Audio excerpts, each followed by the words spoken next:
good morning to all of you. Today we are going to start another important aspect of manufacturing technology, that is swaging and wire drying. Before we start our discussion on swaging and wire drying, we will have a brief overview of what we have discussed till date. We have had a series of lectures on manufacturing processes. We started our discussion with powder metallurgy. We had 3 lectures on powder metallurgy. After that, we started our discussion on metal working or metal forming processes. In metal forming, we have had till now 2 lectures. In first lecture, we discussed regarding the basic fundamental of metal working, in which we discussed plastic deformation. What is plastic deformation? How does plastic deformation takes place in metals? Then we discussed the various different types of metal working processes, just a brief overview.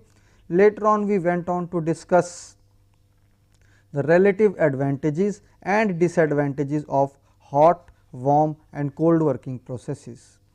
Then in the subsequent lecture we started our discussion on various metal working operations. The first process that we discussed was forging. We saw that what are the various operations in forging, like upset forging, precision forging, impression die forging, open die hammer forging and auto forging. We saw what are the basic principles of these operations and where and for what materials these operations can be applied. So, today we will discuss regarding the principle of swaging, the operation of swaging and the operation of wire drying. So, what is swaging and what is wire drying? These are 2 metal working operations in which we change the shape of the raw material into its final product. Swaging is a process where the basic principle is similar to the forging operation. Here we apply compressive forces from all sides of the workpiece. In case of forging, we have seen in case of open die hammer forging, there is a metallic piece which is pressed from top and bottom we have another die. So, die punch type of or die hammer type of arrangement is there, in which a metal piece is pressed from 2 directions. But in case of swaging, swaging is also sometimes called rotary swaging. In rotary swaging, we press the workpiece from all the directions and this die punch type of arrangement is rotating. So, along the periphery of the circle, there are punches or there are die sets which press the material from all directions simultaneously. The action of these punches can be controlled by cams or any other type of mechanism.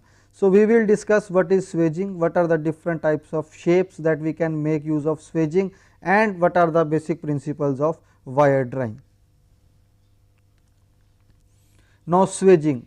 The basic principle of swaging is that in this process the diameter of the rod or a tube is reduced by forcing it into a confining die.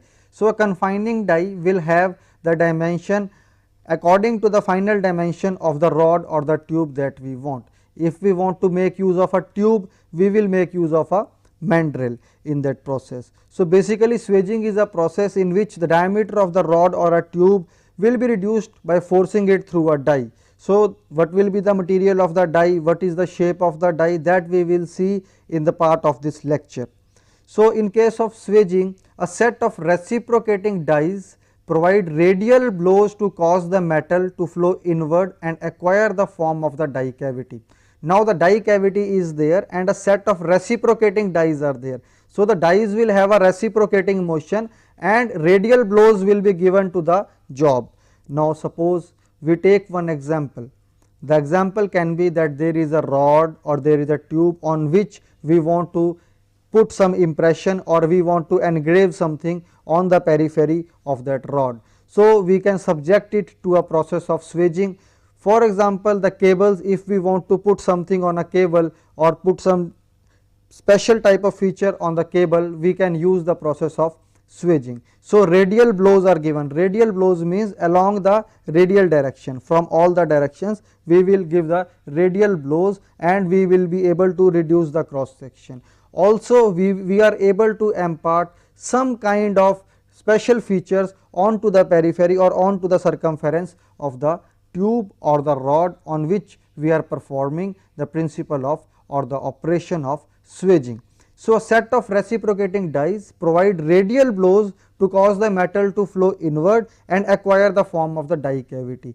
Now, die cavity will give the shape that we want to produce using the operation of swedging. The shape that we want to make will exactly be replicated into the form of a die cavity. In case of swedging, the workpiece is held stationary and the dies will rotate. Already in the brief introduction of swedging process, we have discussed that the dies in this case are rotating in a circular fashion. The dies strike the workpiece at the rate as high as 10 to 20 strokes per second. So, we can see that per second we can have 20 strokes. So, the volume of production or the rate of production using the process of swedging is comparatively high as compared to the other metalworking operations. So, 10 to 20 strokes per second can be given in order to change the shape of the raw material into the final product. Now, some of the examples or some of the application areas of swedging are as follows. Now, screwdriver blades, soldering iron tips, all of us use screwdrivers. So, the screwdriver blade we see that it has been given a flat shape. The one end is circular and circular cross section and the other end is having a flat cross section. That flat cross section is used to wind or unwind the nuts or the bolts, or it is used for fixing up the screws. So, that flat portion can be made using the process of swedging. Similarly, all of us have seen soldering iron. So, soldering iron also is given the shape using the process of swedging. In the next part of some of the slides, we will see that what are the various shapes that we can make using the process of swedging. Now, these are some of the shapes that can be made using the swedging operation. We can see that this is the cross section that has been made using the swedging operation. Now, some of you may wonder that how this kind of shape can be given. This is given by the shape of the die. A die will be made which will have the impressions or the cavities which are exactly the replication of this shape that we want to make. Now, these dies, when they will strike on this workpiece, this job will be a straight cylindrical type of raw material. So, this will be given this shape with the help of the reciprocating die type of arrangement. Similarly, we can see this is just similar to the case of a screwdriver blade that we have already discussed. This is the circular cross section and here we have a flat cross section. So, this flat cross section can be made using the principle of swedging. Here we can see another shape has been made using the principle of swedging, where there are 4 faces. From this square section we can see that this type of 4 faces can be made using the principle of swedging. Moreover, we can see this hexagonal type of arrangement can also be made using the process of swedging.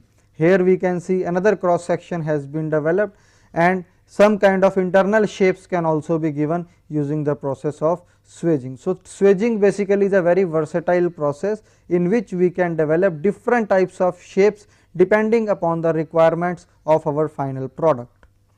These slide shows the typical parts made by swedging operation.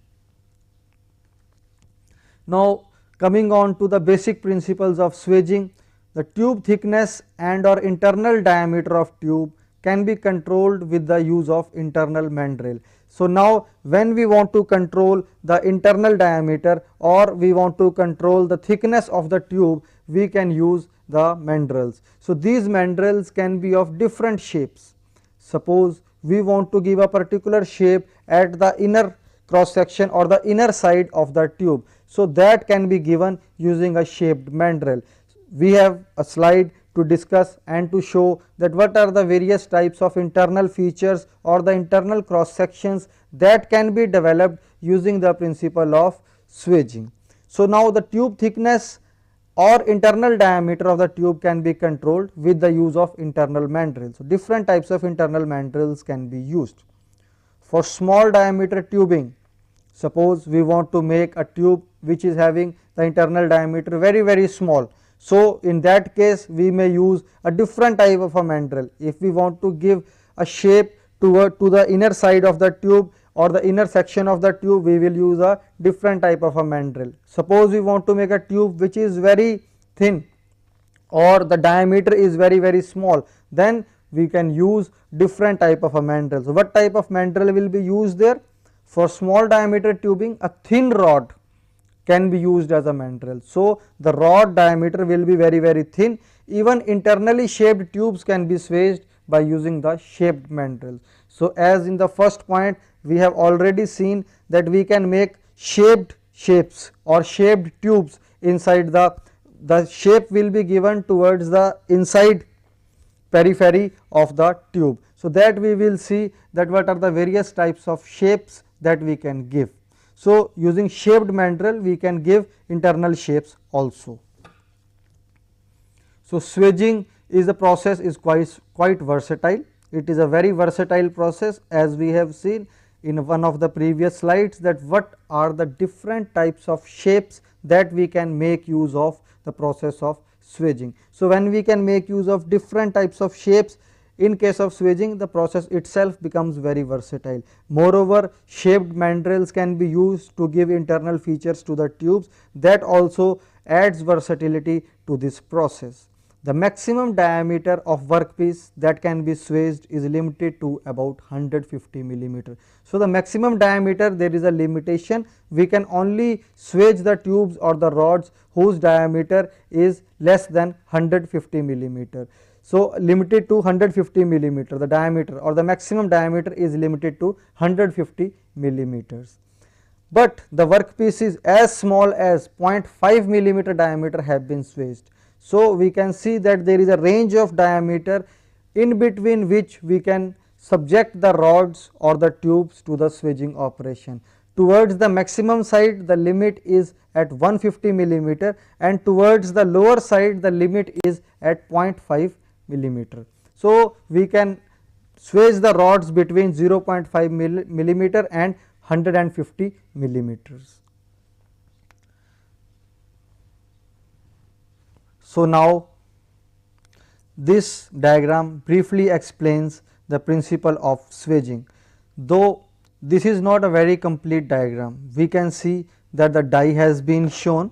This is the die which is there, this yellow colored portion is the die portion, and this is the tube that is being swaged. So we can see this is coming from this direction and going out from this direction. So what is the basic cross section of a die, that we will see in a subsequent slide, but here we can see the tube is getting swaged with the help of a die. These dies basically are rotating. So here the rotation has not been shown, it has only been shown that there is a die in between which the tube is passing. So here we can see that the thickness is varying. The thickness of the tube here, if we compare with the thickness of the tube here, it is different. So the thickness is more when the tube is crossing the die. So here the thickness is more and here the thickness is less. Moreover, whatever final dimension that we want to make using the swaging operation is dependent upon the opening that we provide. So here we see that there is an arrangement where we can fix the opening. So this dies can be moved top and bottom, or this opening can be controlled using a mechanism so that we get the desired shape or the desired size of our final product. Similarly, this is another case. Here we can see that there is not much variation, and using a mandrel, in this case A, there is no mandrel that has been used. In case B, there is a mandrel that has been used. So what is the use of the mandrel? Using a mandrel we get a uniform cross section and the thickness is also uniform. So using a mandrel we get a uniform thickness of the tube that we are making using the process of swaging. So these are two diagrams that explain the basic principle of swaging, where the die type of arrangement is there and the die opening is controlled. Depending upon the die opening we get the final shape of the product that we want to make using the principle of swedging. So, here we can see there is an angle alpha. This also gives how the material is going to enter into the die cavity. If the angle is more or less, it depends that whether the entry will be smooth or the entry will be abrupt. So, this angle is also another design parameter for swedging operation. Now, as already we have seen that internal shapes can also be given using the shaped mandrels. So, here in this diagram C, we can see if we want to have a outer periphery as a circular cross section and inner side we want to have a square cross section, we can make this type of a tubing also, but we need to have a shaped mandrel. So, all of us are very intelligent enough to guess that what should be the shape of the mandrel that should be used for making this type of a tubing arrangement. Moreover, if we want to make a very complicated, this seems to be very complicated, but this type of internal features or internal geometric dimensions can also be created using the principle of swedging. But what is required? The only requirement is a shaped mandrel. The shaped mandrel will be of this shape, and from all sides pressure will be applied by the rotating dies, and we will be able to get this form of a tubing, and this type of internal shape we will be able to produce using the principle of swedging. Moreover, if we want to make this type of a cross section, it may not be too clear, but there are different edges. This is one edge, then this is second edge, this is third edge, fourth edge, fifth edge, sixth edge. So, if we want to make this type of a internal feature inside the tube, that can also be made using the internal mandrels, and these mandrels will be called as the shaped mandrels. So, these are some of the examples of the cross sections of tubes produced by swedging on shaped mandrels. So, the shapes of the mandrel already I have told. Here also this is the shape of the mandrel, here this is the shape of the mandrel, and here this is the shape of the mandrel.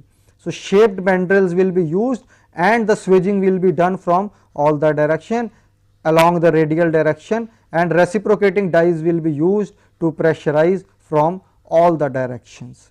So, this is thus we can see already we have already addressed this thing, that this is a very versatile process. Depending upon the requirement, we can choose the shape of the mandrel, we can choose the shape of the die, we can give external features also, we can give internal features also, we can make screwdriver blades, we can make soldering iron tips. Different types of processes can be, the process can be varied, and different types of products can be made using the principle of swedging. Now, continuing our discussion on the swedging process, the production rate already addressed is very good, it is high. The production rate can be as high as 30 parts per minute depending upon the complexity of the part and the part handling means adopted. Now, the part which we are subjecting to the swedging operation, it can be handled in a number of ways. It can be automatically handled, it can be manually handled. Moreover, the shape is also an important parameter, as we have seen in one of the previous slides, that the internal shapes can be given using the shaped mandrel. So, there we can see there was a very simple cross section, that was a square cross section, and there was a very complicated cross section also. Now, depending upon the complexity of the shape that we want to make, we have to choose the process. Moreover, the production rate will also depend upon the shape of the product that we want to make, as well as on the handling. If the handling is automatic, we can think of achieving a very high production rate, but in case of manual feeding or manual loading of the stock, the production rate may be comparatively less as compared to the automatic feeding. So, the two important parameters that define the production rate in case of swedging are the complexity of the job that we are handling, moreover the means of handling, that either it is handled automatically or it is handled manually.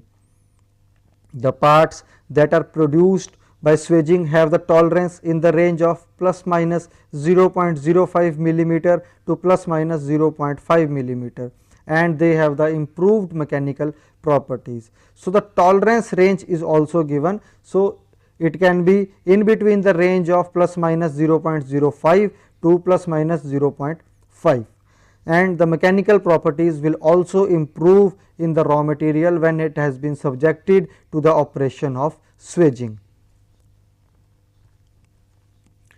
Another important aspect is the use of lubricants. So, why lubricants are required? Wherever we are using a die arrangement, the die needs a lubricant, otherwise the wear will reduce the life of the die. Moreover, the surface finish of the product that we will get will not be up to the desired level. So, use of lubricants help in obtaining better work surface finish and longer die life. So, already this has been discussed. If we want to have extremely high surface finish and we want to have the die life of 1000 units or 2000 units depending upon the material of the die that we have chosen, we decide to use a lubricant so that the cost of the die is spread over a large number of parts and the economical justification of the products can be made. Now, swaging is a noisy operation. So, wherever the swaging machines have been installed, the noise is too much. So, the level of noise can however be reduced by proper mounting of the machine or by the use of a enclosure. So, the process of swaging is a noisy operation, as already I have read out.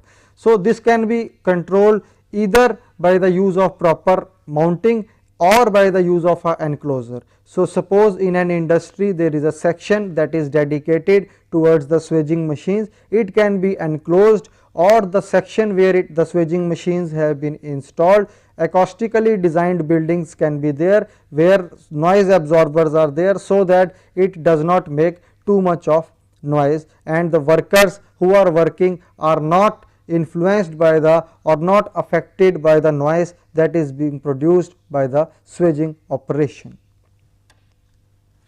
Now, materials, now we have already seen what is the principle of swaging, what are the various types of shapes that we can make use of the swaging operation, what are the limitations in terms of noise, etc. Now, we are coming on to another important aspect, that what are the different types of materials that can be swaged. So, materials such as tungsten and molybdenum are generally swaged at elevated temperatures as they have low ductility at room temperature. So, in one of the previous lectures where we discussed the basics of plastic deformation and metal working, we have seen that there are three different types of metal working operations, that is cold working, hot working and warm working. So, wherever the ductility is sufficient in the material, we directly go for a cold working operation, because it has some relative advantages and disadvantages as compared to the warm and hot working.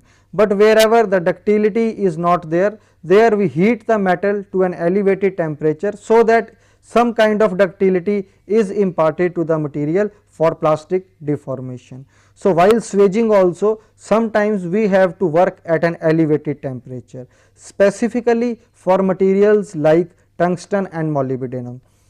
Wherever we have to swage a material, that is tungsten or molybdenum, we will raise the temperature a bit, so that we are able to get some ductility for plastic deformation.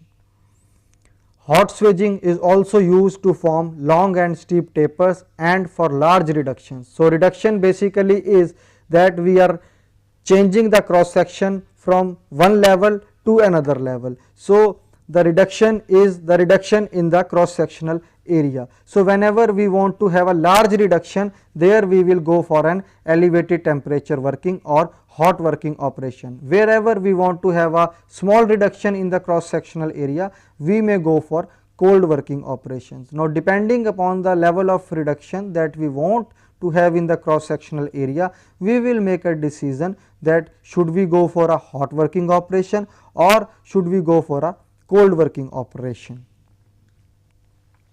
So, just to briefly review what we have discussed in swaging operation, we have seen what is the basic principle of swaging, what are the different types of shapes that can be made using the swaging operation, what is the die and tube type of arrangement in swaging, what are the limitation areas of swaging, what are the limitations of the operation of swaging like noise, and then we have seen that what are the different types of materials that can be swaged and at how that warm working and cold working aspects can be incorporated into the swaging operation. So, now we come on to the second section of this lecture that will be dedicated towards wire drying. So, wire drying is also another important manufacturing process in which we reduce the cross section of a wire from one level to the another level. So, it depends that how much cross section we want to reduce.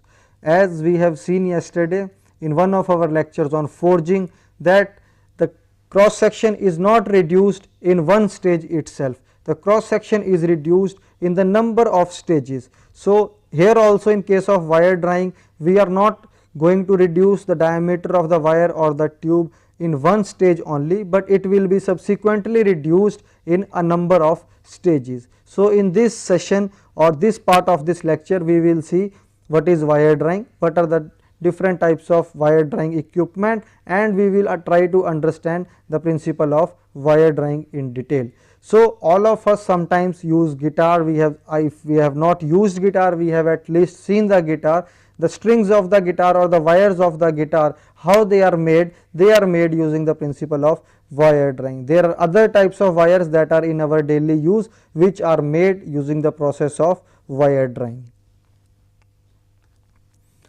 Now, wire drying is primarily the same as bar drying, except that it involves smaller diameter material that can be coiled. So, some of you may wonder that what is the difference between a wire drying and a bar drying. So, basic difference is in the form of the raw material that is being used. In bar drying, the diameter is more. In case of wire drying, smaller diameter wires that can be later on made into the form of a coil are used in case of wire drying.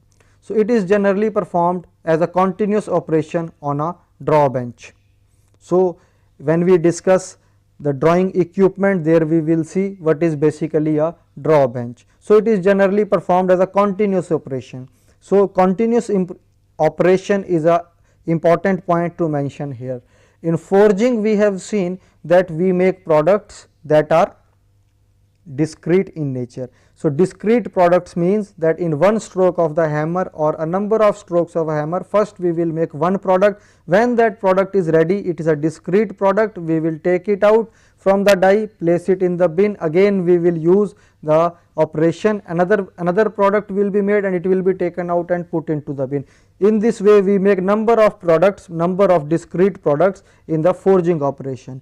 Whereas, in case of a wire drying operation, it is a continuous operation, means that we may be able to make a kilometer long wire while using the principle of wire drying. So, a 1 kilometer or 2 kilometer or even 5 kilometer long wire can be drawn using the wire drying principle, as it is a continuous operation.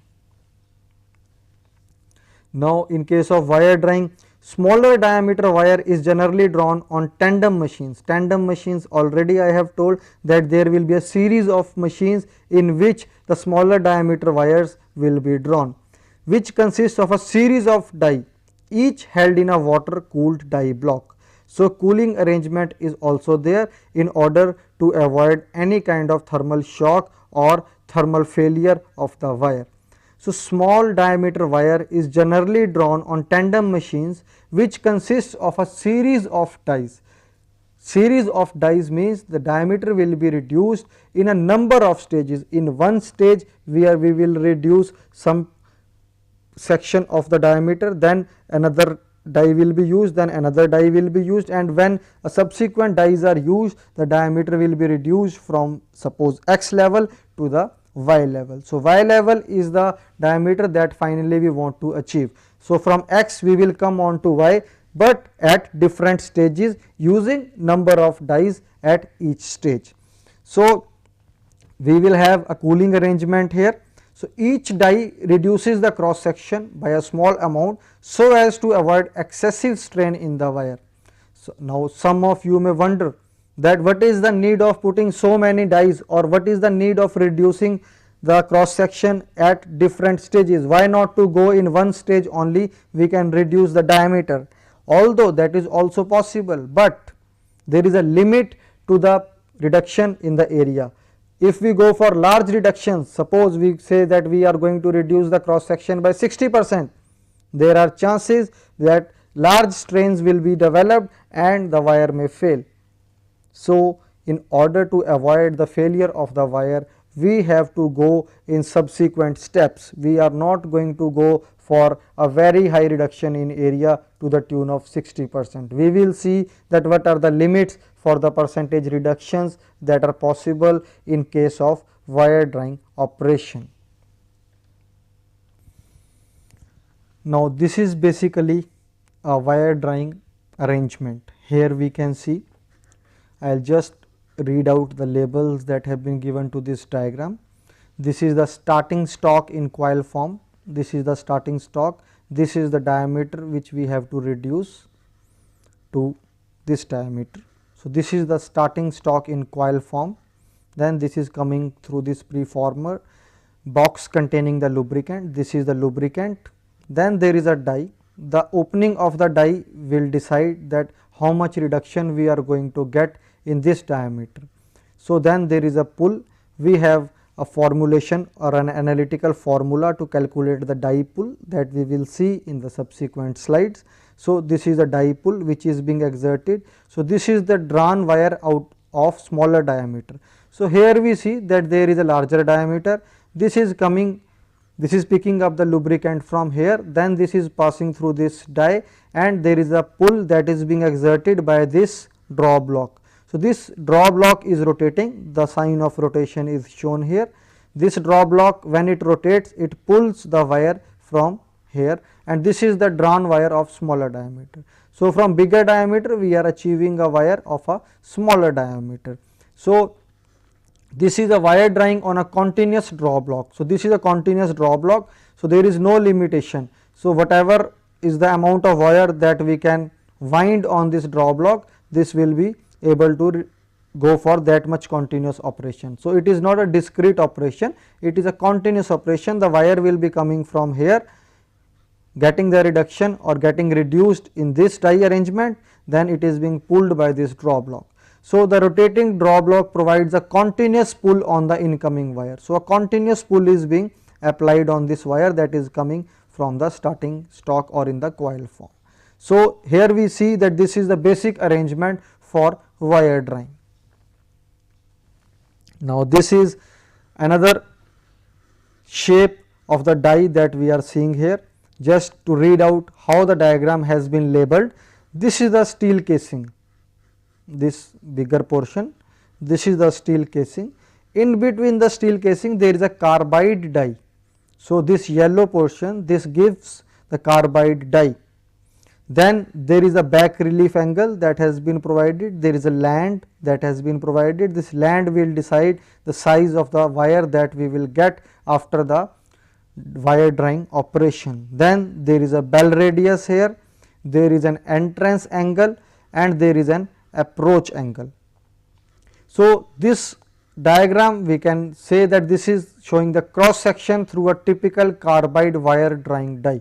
So, this is a wire drying die and this is made up of carbide, but carbide we can see that only a small portion is a carbide, this is yellow portion and the rest is a steel casing. So, why this is so? This is so because carbide being costlier as compared to steel is not given, the die is not completely made up of carbide, only the portion that is responsible for the reduction in the cross section of the wire that is being subjected to the wire drying operation is made up of carbide.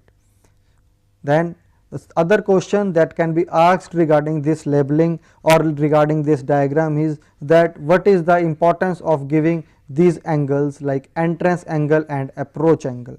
Now, this entrance angle and approach angle will decide the pulling load or the die pull. So, if we are not providing adequate or the optimal angles, then the die pull may be excessive or we may require more forces to pull the wire, and if the forces required will be more, the power required to operate the machine will be high. So, in order to facilitate the easy entry of the wire into the die and a reduction in the pulling forces or the die pull, we use these type of arrangements or we use these type of design guidelines or design parameters in the form of these angles. So, this diagram basically gives the cross section through a typical carbide wire drying die. Now, coming on to the die material and lubrication, we have seen that the die, what is the cross section of the die, what are the different angles that are given to the die, how the die is labeled, what are the different portion of the die, there is an approach angle, there is a relief angle towards the end, then there is a land, different portions have been shown, but the material of the die is also very important. Then the whether should we go for lubrication, lubrication should be there or it should not be there, that is also another important aspect of wire drying operation. So, die materials for drawing are usually tool steels and carbides. So, we make use of tool steels in order to make wire drying dies or sometimes we make use of carbide. So, in the diagram that we have seen or that I have shown for wire drying operation, that there it was a material was made up of carbide and the casing was made up of steel, but sometimes we may directly use a tool steel to make a die. Another operation where we want that a large number of or the large length of the wire has to be drawn, there we can use diamond dies, and diamond dies are also sometimes used for very fine wire. So, if the diameter of the wire that we want is very fine, at that particular case, in that particular situation or in that particular condition, we may choose diamond die or the material of the die can be chosen as diamond. So, we can see that there are three different types of materials that can be chosen to make the die. So, these are tool steels, carbides and diamond. Now, proper lubrication is essential in order to improve the die life, reduce drying forces and temperature and improve surface finish. So, in this point there are three important aspects why lubrication is required. First point is, yes, lubrication is required. Why it is required? In order to improve the die life.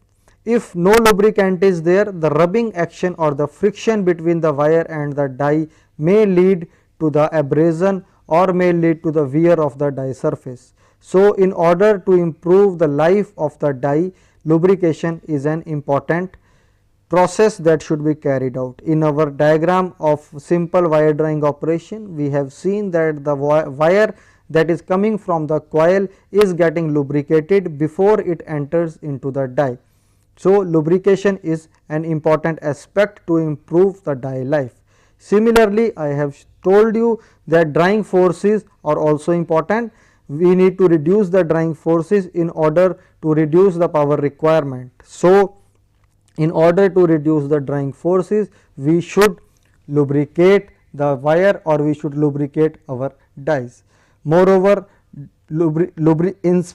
instead of having the lubricating action, sometimes the wire will also have another action, that is the lubricant will have another action, that is the cooling action. So, it is not that the lubricant will have only the process of reducing the wear, the lubricant can also act as sometimes the coolant. So, in order to decrease the temperature that has been generated during the operation, the lubricant can also act as a coolant. So, another important aspect is that the lubrication will help us to keep the temperatures within the control. Then, in order to improve the surface finish of the final product that we are getting, we have to lubricate our raw material or we have to lubricate the dies. So, proper lubrication is important in order to improve the die life, in order to reduce the temperature, in order to reduce the pulling forces and in order to improve the surface finish or in order to reduce the surface roughness. The surface roughness will be reduced and the surface finish will be improved. Now, there can be three types of lubrication that is possible. So, what are these three types of lubrication? This is wet drawing, dry drying and a coating. So, just to have a brief explanation of these lubrication processes, in case of wet drying, the total arrangement, that is the dye and the wire, will be submerged or will be immersed in the lubricant. So, this can be a liquid type of lubricant or it can be some kind of a oil which will act as a lubricant and which will help to improve, and in order to improve the performance that has already been discussed, the dye life will be more, the surface finish will be good, the temperatures will be under control, and the other important aspect, that is the pulling forces will not be too much. So, in wet drying, all the assembly will be under the action of the lubricant or will be immersed in a liquid lubricant. In case of dry drying, the wire that is being passed inside the dye will be covered with a lubricant. That lubricant can be in the form of a soap. We apply a soap or any kind of solid lubricant on the wire before it enters into the dye cavity. So, it will carry a film of the lubricant when it is going through the process of reduction of area. Then there is another type of lubrication that is possible, that is coating. So, we may apply some kind of surface coating which may be made up of any material like copper or tin, and these materials will act as solid lubricant. So, when the wire is being subjected to a reduction, that is the wire is passing through a dye, these solid lubricants will help to improve the performance of the wire drying operation, and that drying operations will be improved. What will be the improvement that will be noted? That improvement that will be noted will be in terms of dye life, surface finish, temperature and drying forces. So, we have seen that the material of the dye that we choose and the lubrication that we choose, moreover the process of lubrication that we choose will decide that what will be the surface finish of the wire after it undergoes the wire drying operation. So, after wire drying, whatever wire that we get will depend upon the type of the dye or the material of the dye, moreover the lubrication that has been provided during the wire drying operation. Now, wire drying we will just try to understand. We have seen what are the basic diagrams for wire drying process, what is the dye material, what is the lubrication, what is the type of lubrication that is possible or the lubrication process that is possible, then what is wire drying. To begin the drying process, how wire drying is done? To begin the drying process, one end of the coil is reduced in cross section up to some length and fed through the drying dye and gripped.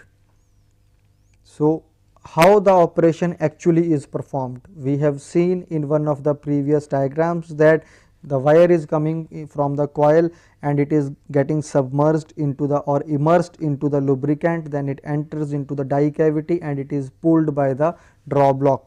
That is a very basic diagram, but how in actual practice we perform the wire drying operation? In actual practice, some length of the wire is reduced in cross section, it is passed through the dye and then it is gripped. A wire drying dye is generally made of tungsten carbide and has the configuration as shown in figure. We have already seen in the figure that how the dye is going to look like. Then the material also is specified here. Most of the times the dye that is made for wire drying operation is made up of tungsten carbide.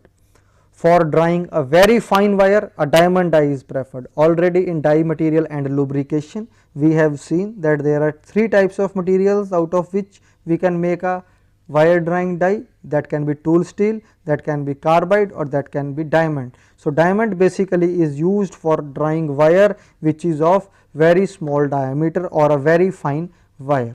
So, in order to start our operation, we have to reduce the diameter, we have to pass it through the die and finally it is gripped.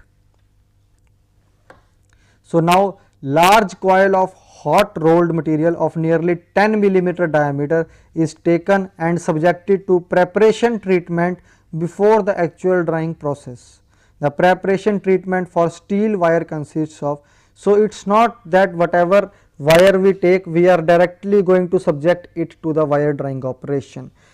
It needs certain treatment before it can be subjected to the wire drying operation. So now a large coil of hot rolled material of 10 millimeter diameter, it is taken and it is subjected for preparation treatment before actual drying process. So what are these treatments that are given? So if a steel wire is being used for making the final product, that is the final wire will be made up of steel.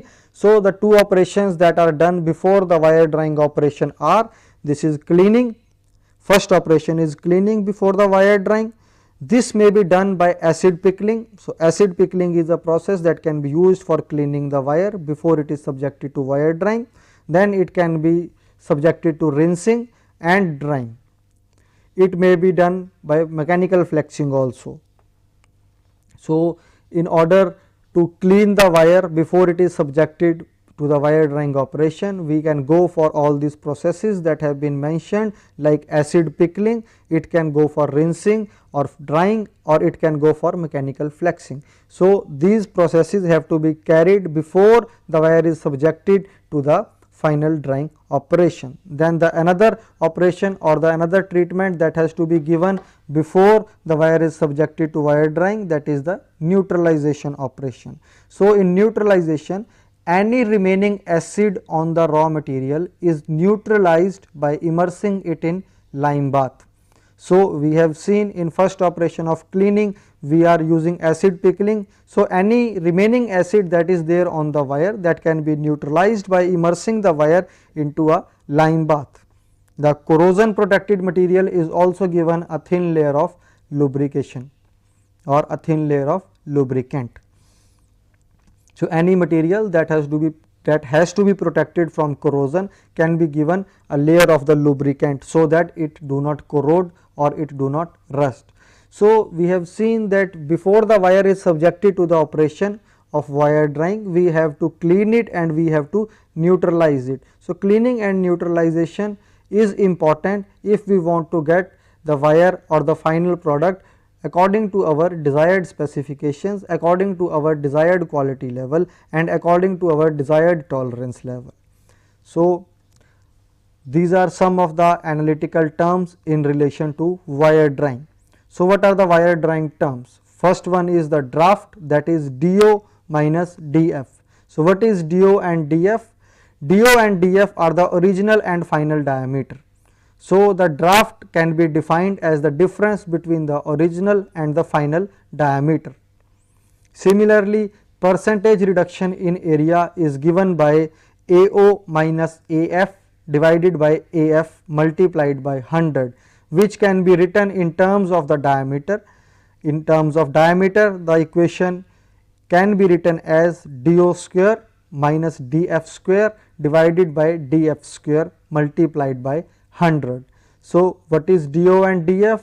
Already we have seen DO and DF are the original and final diameter. Similarly, percentage elongation. Percentage elongation is given in terms of the length. So percentage elongation formula can be written as LF minus LO divided by LO. So here another important term is coming, that is LF and LO. What is LF and LO? It has been written that LF and LO are the final and the original diameter of original length of the wire. So we have seen that there are three important wire drying terms that have to be used during the process of wire drying. The first one is draft, that is given by DO minus DF. Then the percentage reduction in area, that is given by DO square minus DF square divided by DF square multiplied by 100, and the percentage elongation, that is given by LF minus LO divided by LO. Just to review, what is DO and DF, what is LO and LF? DO, DF, LO, LF are the original and final diameter and length.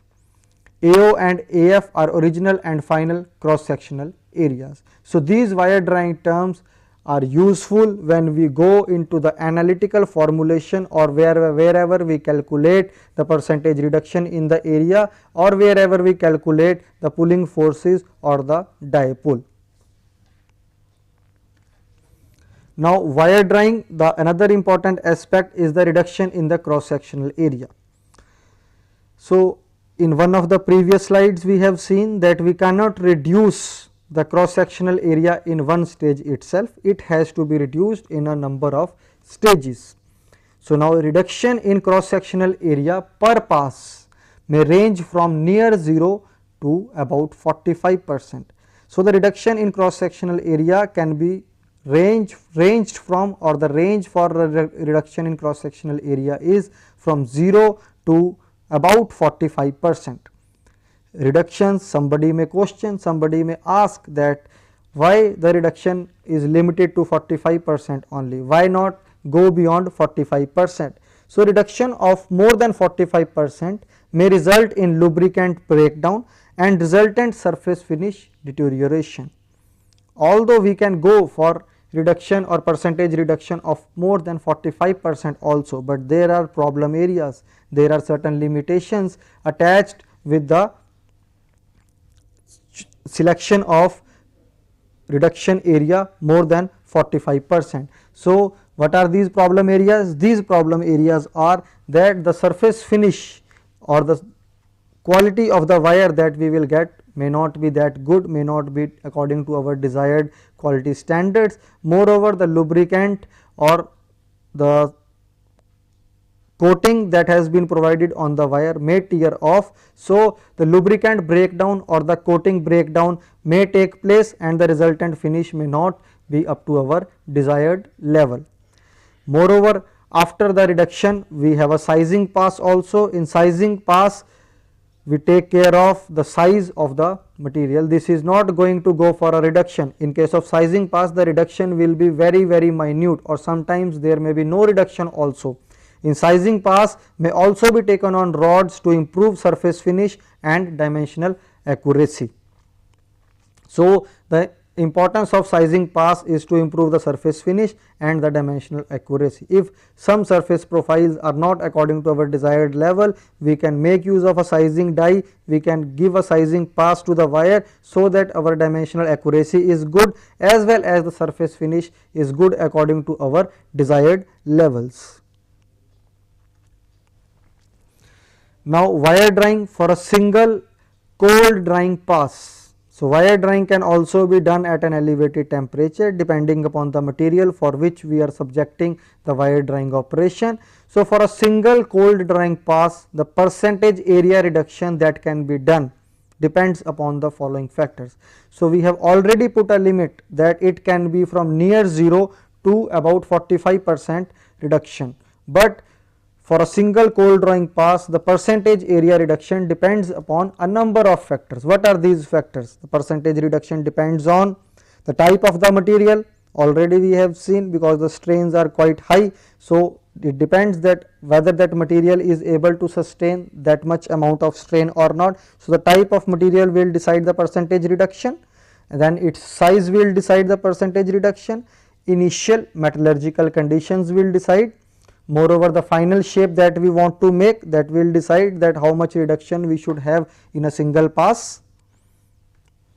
Then the mechanical properties desired. Sometimes if we subject a material to single pass only and we are not reducing the cross sectional area in a number of passes, then the mechanical properties of the final product may be different when we have made the same wire at number of stages. So, it depends that what type of mechanical properties we want to achieve in our final products, and we have to decide that whether it should be a single pass process or it should be a multi-stage or multi-pass process.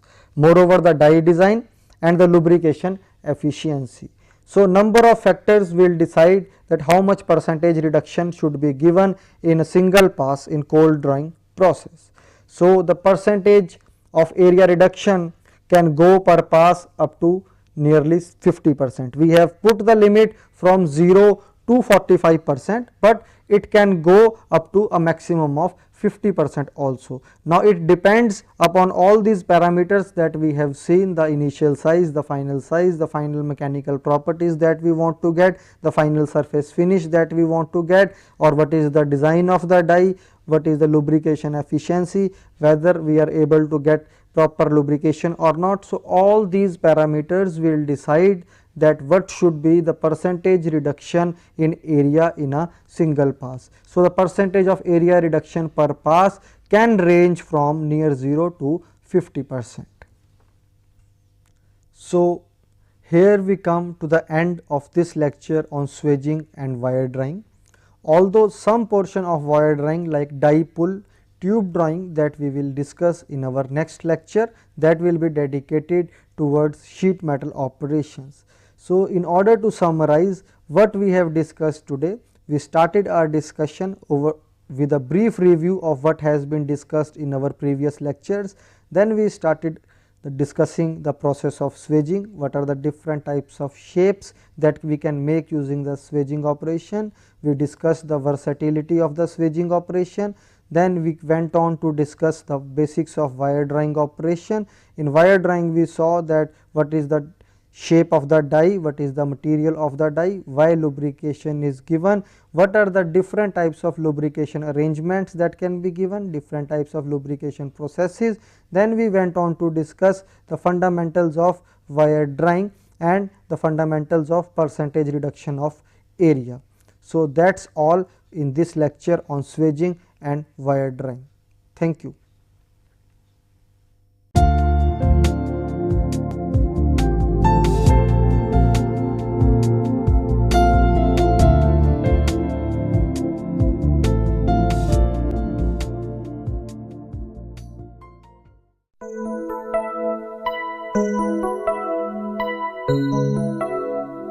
Thank you.